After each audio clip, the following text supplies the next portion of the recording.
BC కులగన్న ఖచ్చితంగా చేయాల్సిందే అంటూ బీసీకి సంబంధించినటువంటి కుల సంఘాలు, బీసీకి సంబంధించినటువంటి ఐక్య కార్యాచరణ సమితి మాత్రం ఊపందుకుంది అని చెప్పుకోవచ్చు. ఇక ఉద్యమాన్ని అయితే ఊపందుకునే విధంగా సెక్రటరియట్ ముట్టడికి కూడా వారు పిలుపునిచ్చినటువంటి సందర్భాన్ని అయితే మనం చూస్తున్నాం. జూలై 15న సెక్రటరియట్ ముట్టడికి చెలో హైదరాబాద్ అంటూ పిలుపునైతే ఇచ్చినటువంటి సందర్భం కనబడతా ఉంది.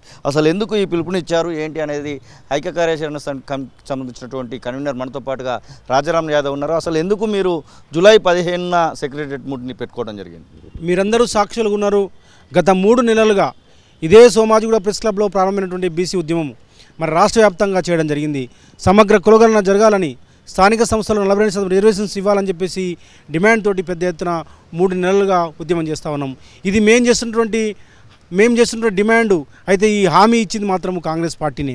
గత అసెంబ్లీ ఎన్నికల సందర్భంలో ఇదే రేవంత్ రెడ్డి గారు ఎక్కడైతే ఎమ్మెల్యేగా పోటీ చేసిండ్రో కామారెడ్డిలో, అక్కడ కర్ణాటక ముఖ్యమంత్రి అయినటువంటి సిద్దిరామయ్య గారిని తీసుకొచ్చి సమగ్ర కులగణన చేస్తాము, కేవలం అధికారంలోకి వచ్చినటువంటి 6 నెలల్లోనే సమగ్ర కులగణన చేసి స్థానిక సంస్థలు 42% రిజర్వేషన్లను బీసీలకు ఇస్తామని చెప్పేసి, తద్వారా 23,000 మందికి ప్రజాప్రతినిధులుగా బీసీలకు అవకాశం ఇస్తామని చెప్పేసి రేవంత్ రెడ్డి గారు హామీ ఇవ్వడం జరిగింది.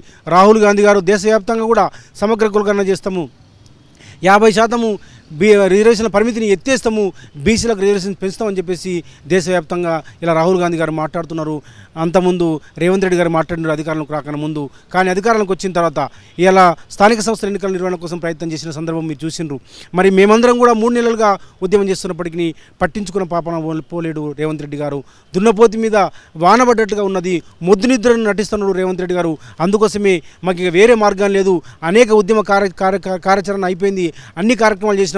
ఇక సెక్రటరియట్ ముట్టడి కార్యక్రమాన్ని పిలుపునిస్తా ఉన్నాము. దాంతోపాటు సమగ్ర కులగణన జరగాలి, స్థానిక సంస్థలు 42% రిజర్వేషన్స్ కావడంతో పాటుగా ఏదైతే నిరుద్యోగులకి యూత్ డిక్లరేషన్లో భాగంగా కాంగ్రెస్ పార్టీ హామీ ఇచ్చిందో ఆ హామీ మేరకు 2 లక్షల ఉద్యోగాల్ని సంవత్సర కాలంలో నియామకాలు చేపడతామని చెప్పేసి రేవంత్ రెడ్డి గారు ఇదే రాహుల్ గాంధీ గారిని, ఇదే ప్రియాంక గాంధీ గారిని అశోక్ నగర్ చౌరాస్తాలో టీలు తాగించి డ్రామాలు ఆడి నాటకాలు ఆడి ఇలా చెప్పించడం జరిగింది. ఇదే నిరుద్యోగుల్ని రెచ్చగొట్టి గత ప్రభుత్వము 2,40,000 ఉద్యోగాలు నింపినప్పటికీ కేసీఆర్ గారు ఉద్యోగాలు నింపలేదని చెప్పేసి ఒక అబద్ధం ప్రచారం చేసి వారి మీద బురద జల్లి ఇదే విద్యార్థులందరినీ, ఇదే నిరుద్యోగులందరినీ కాంగ్రెస్ పార్టీ కార్యకర్తలాగా వాడుకొని అధికారంలోకి వచ్చినటువంటి రేవంత్ రెడ్డి గారు ఇలా 7 నెలలు అయిపోయింది. 7 నెలలు అయిపోయినప్పటికీ ఇంతవరకు ఒక్క నోటిఫికేషన్ ఇవ్వలేదు. ఇచ్చిన 30,000 ఉద్యోగాలు అవి గత ప్రభుత్వం ఇచ్చినటువంటి నోటిఫికేషన్, గత ప్రభుత్వము ఎగ్జామ్ నిర్వహించింది.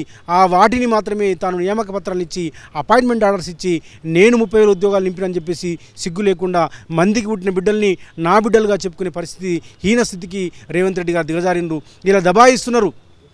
పవిత్రంగా ఎవరైతే నిరుద్యోగులు కోటి ఆశలతోటి మరి కాంగ్రెస్ పార్టీకి ఓట్లేసి గెలిపించిండ్రో ఆ పిల్లలు ఇలా అయ్యా నువ్వు 2 లక్షల ఉద్యోగాలు కాదు, కేవలం మాకు 30,000 ఉద్యోగాలు ఇప్పుడు ఇమీడియట్గా ఇవ్వండి, ఆ 30,000 ఉద్యోగాల్లో 25,000 ఉద్యోగాలు మెగా డిఎస్ చేయండి, అది మీరు ఇచ్చినటువంటి హామీ. ఇదే సోమాజిగూడ ప్రెస్ క్లబ్లో రేవంత్ రెడ్డి గారు అధికారం రాకుండా ముందు ఇచ్చినటువంటి హామీ. ఇదే బట్టి విక్రమార్క గారు, ఇదే మన శ్రీధర్ బాబు గారు మంత్రులు వీళ్ళు చెప్పిండ్రు మేము 2,000 ఉద్యోగాల్ని గ్రూప్ 2లో పెంచుతామని చెప్పేసి, 3,000 ఉద్యోగాల్ని గ్రూప్ 3లో పెంచుతామని చెప్పేసి ఇదే బట్టి విక్రమార్క గారు, ఇదే ముఖ్యమంత్రి రేవంత్ రెడ్డి గారు అసెంబ్లీ సాక్షిగా చెప్పిండ్రు మేము 1:100 గ్రూప్ 1లో భాగంగా పిలుస్తామని చెప్పేసి. మరి మీరు చెప్పినటువంటి హామీని నెరవేర్చడం కోసం కేవలం 2 లక్షల ఉద్యోగాలు అడగట్లేదు వాళ్ళు. కేవలం 2 లక్షల ఉద్యోగాలు, మీరు చెప్పినటువంటి 2 లక్షల ఉద్యోగాలు కేవలము 30,000 ఉద్యోగాలు మాత్రమే అడుగుతున్నారు. ఆ 30,000 ఉద్యోగాలు ఇవ్వమని పిల్లలు అడుగుతుంటే ఇలా ఎంత దుర్మార్గంగా ఈ Congress party and co, Revanth Reddy and co ఏ రకంగా పిల్లల మీద, విద్యార్థుల మీద, నిరుద్యోగుల మీద, అమ్మాయిల మీద ఏ రకంగా దుష్ప్రచారం చేస్తున్నారు, ఏ రకంగా బురద జల్లుతున్నారు, ఏ రకంగా క్యారెక్టర్ అసాసినేషన్ చేస్తున్నారో మనం చూస్తున్నాం. నిన్నటికి మొన్న సింధు అనే అమ్మాయి మీద ఒక నిరుద్యోగ యువతి ఇలా గతంలో ఇదే సింధు కాంగ్రెస్ పార్టీ నాయకుల దగ్గరికి వెళ్ళింది. కేసీఆర్ గారు ఉద్యోగాలు భర్తీ చేయాలని చెప్పేసి మీరు సంఘీభావం చెప్పి మనకి పోయినరు. ఖర్గే గారిని కలిసింది ఆమె, మధుయాస్కి గౌడ్ని కలిసింది, రేవంత్ రెడ్డి గారిని కలిసింది, కాంగ్రెస్ పార్టీ మేధావైనటువంటి కోదండరామరెడ్డిని కలిసింది. ఇదే సందర్భంలో ఇప్పుడు మీరు సెక్రటరియట్ ముట్టడి అయితే పెట్టుకోవడం జరిగింది.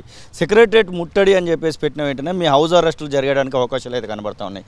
అలాంటి పరిస్థితులలో ముట్టడిని ఎలా ముందు తీసుకుపోతారు? నేను ఒకటే చెప్పదలుచుకున్నా, ఒకటే ముచ్చట. ఖచ్చితంగా ఈ ప్రభుత్వము సమగ్ర కులగణన జరిగేంత వరకు, సమగ్ర కులగణన జరిపి మా స్థానిక సంస్థల్లో 42% బీసీలకు రిజర్వేషన్ ఇచ్చేంత వరకు, అట్లాగే 2 లక్షల ఉద్యోగాల కల్పన వరకు మేము ఖచ్చితంగా పోరాటం చేస్తాము.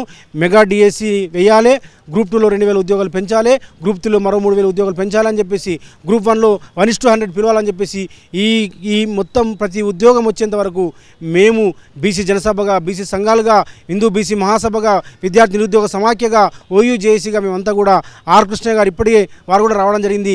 మొత్తం అందరం కూడా ఐక్యంగా జూలై 15వ తారీఖు నాడు పెద్ద ఎత్తున సెక్రటేరియట్ ముట్టడి కార్యక్రమాన్ని పిలుపునిచ్చినాము.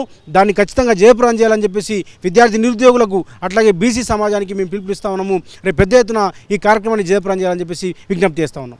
ఇది పరిస్థితి. జూలై 15వ తారీఖున చెలో హైదరాబాద్ కార్యక్రమానికి అయితే బీసీకి సంబంధించినటువంటి సంఘాలన్నీ కూడా పిలుపునిచ్చినటువంటి సందర్భం మనకు కనబడుతూ ఉంది. ఖచ్చితంగా మేనిఫెస్టోలో పెట్టినటువంటి అంశాలను మేము అడుగుతూ ఉన్నాము. ఆ అంశాలను ఖచ్చితంగా నెరవేర్చాల్సినటువంటి బాధ్యత ఇప్పుడు ఉన్నటువంటి ప్రభుత్వాన్ని అన్నటువంటి మాట కూడా రాజారాం యాదవ్ చెప్తున్న సందర్భం. చూడాలి మరి జూలై 15వ తారీఖున ఎలాంటి పరిణామాలు చోటు చేసుకుంటాయో. కెమెరా పర్సన్ సతీష్తో కలిసి శ్రీనివాస్, తొలి వెలుగు, హైదరాబాద్. అసలైన తొలి వెలుగు. ఫాలో వాట్సాప్ @తొలి వెలుగు official.